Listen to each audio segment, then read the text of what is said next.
നമസ്കാരം. ഞാൻ Zoey P Jacob, news desk, Brilliant Study Centre Pala. ഇന്ന് 2024 മാർച്ച് 7 വ്യാഴാഴ്ച. ഇന്നത്തെ പ്രധാന വിദ്യാഭ്യാസ വാർത്തകൾ. എഞ്ചിനീയറിംഗ് എൻട്രൻസ് മെയ് 15 മുതൽ നടത്തിയേക്കും. ബിആർക്ക് പ്രവേശനത്തിന് നാറ്റ 3 തവണ അഭിമുഖീകരിക്കാം. ഇന്നത്തെ കേരള കൗമുദി പത്രത്തിൻ്റെ വിദ്യാഭ്യാസം പേജിൽ വളരെ പ്രാധാന്യത്തോടു കൂടി തന്നെ എഞ്ചിനീയറിംഗ് എൻട്രൻസ് മെയ് 15 മുതൽ നടത്തിയേക്കും എന്ന വാർത്ത റിപ്പോർട്ട് ചെയ്തിരിക്കുന്നു. ഇതേ വാർത്ത തന്നെ ദീപിക പത്രത്തിൻ്റെ ലാസ്റ്റ് പേജിൽ ഒരു കോളത്തിലായിട്ട് വളരെ പ്രാധാന്യത്തോടു കൂടി തന്നെ കൊടുത്തിരിക്കുന്നു. എഞ്ചിനീയറിംഗ് പ്രവേശന പരീക്ഷ മെയ് 15 മുതൽ നടത്താൻ ശുപാർശ.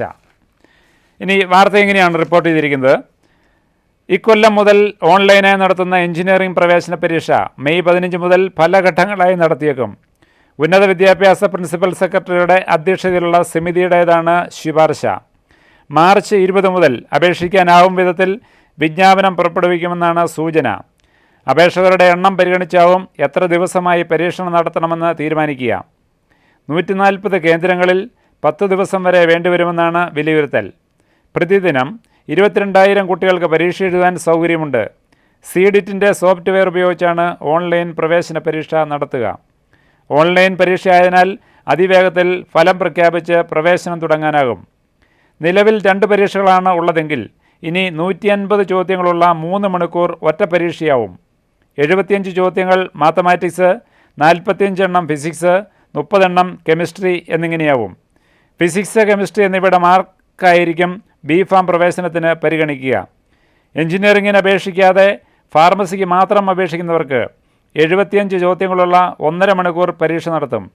+2 ഫിസിക്സ്, കെമിസ്ട്രി, മാത്തമാറ്റിക്സ് എന്നിവയുടെ മാർക്കിനും പ്രവേശന പരീക്ഷയിലെ സ്കോറിനും തുല്യ പരിഗണന നൽകിയാവും റാങ്ക് പട്ടിക തയ്യാറാക്കുക. പരീക്ഷാ തീയതിയിലടക്കം സർക്കാരിനാണ് അന്തിമ തീരുമാനം എടുക്കേണ്ടത്. ഇനി മറ്റൊരു വാർത്ത ഇന്നത്തെ മാതൃഭൂമി പത്രത്തിൻ്റെ വിദ്യാഭ്യാസം പേജിൽ വളരെ പ്രാധാന്യത്തോടുകൂടി ആ പേജ് നിറയെ ഒരു പ്രത്യേക കോളത്തിലായിട്ട് കൊടുത്തിരിക്കുന്നു. ബിആർക്ക് പ്രവേശനത്തിന് നാറ്റ 3 തവണ അഭിമുഖീകരിക്കാം. 2024-25 അധ്യയന വർഷത്തെ ബാച്ചിലർ ഓഫ് ആർക്കിടെക്ചർ പ്രവേശനത്തിന് ബാധകമായ അഭിരുചി പരീക്ഷയായ national aptitude test in architecture April മുതൽ ജൂലൈ വരെയുള്ള കാലയളവിൽ എല്ലാ വാരാന്ത്യങ്ങളിലും 2 സെഷനുകളായി നടത്തും. കൗൺസിൽ ഓഫ് ആർക്കിടെക്ചർ നടത്തുന്ന പരീക്ഷയുടെ ദൈർഘ്യം 3 മണിക്കൂറായിരിക്കും. പരീക്ഷാ ദിവസങ്ങളിൽ 1-ാം സെഷൻ രാവിലെ 10 മുതൽ ഉച്ചയ്ക്ക് 1 വരെയും 2-ാം സെഷൻ ഉച്ചയ്ക്ക് 1:30 മുതൽ 4:30 വരെയും ആയിരിക്കും.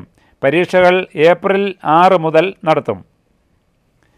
ഇനി പരീക്ഷാ ഘടനയുടെ പ്രത്യേകതകൾ, യോഗ്യത നേടാൻ വേണ്ട കാര്യങ്ങൾ, നാറ്റ പരീക്ഷയുടെ സാധുത എത്രമാത്രം, വിവിധ പരീക്ഷാ കേന്ദ്രങ്ങളെപ്പറ്റിയുള്ള വിശകലനങ്ങൾ, നാറ്റ അഭിമുഖീകരിക്കാനുള്ള യോഗ്യത എന്തെല്ലാം, ബിആർക്ക് പ്രവേശന യോഗ്യത, അപേക്ഷിക്കേണ്ട രീതി, അപേക്ഷാ ഫീസിനെ സംബന്ധിച്ച വിശദാംശങ്ങൾ, ഇങ്ങനെ വ്യത്യസ്ത സെക്ഷനുകളായി വിശദമായ റിപ്പോർട്ടാണ് ഇന്നത്തെ മാതൃഭൂമി പത്രം ബിആർക്ക് പ്രവേശനത്തിനെ പറ്റി വ്യക്തമാക്കിയിരിക്കുന്നത്.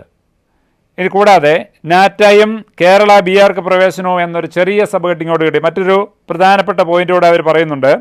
കേരളത്തിൽ പ്രവേശന പരീക്ഷാ കമ്മീഷണർ വഴിയുള്ള ബിആർക്ക് പ്രവേശനത്തിന് നാറ്റ സ്കോർ പരിഗണിച്ചു വരുന്നു.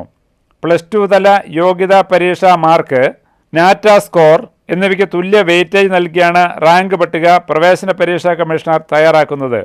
ഇതോടെ ഇന്നത്തെ നമ്മുടെ വിദ്യാഭ്യാസ വാർത്തകൾ പൂർണ്ണമാവുന്നു. വീണ്ടും കാണാം. നന്ദി, നമസ്കാരം. എൻട്രൻസ് സംബന്ധമായ വാർത്തകളും അപ്ഡേഷനുകളും ഏറ്റവും വേഗം ആധികാരികമായി അറിയാൻ ബ്രില്യൻ സ്റ്റഡി സെന്റർ പാല യൂട്യൂബ് ചാനൽ സബ്സ്ക്രൈബ് ചെയ്യുക. ബെൽ ഐക്കൺ അമർത്തുക. ഈ വീഡിയോ മറ്റു സുഹൃത്തുക്കളിലേക്കും ഷെയർ ചെയ്ത് നൽകുക.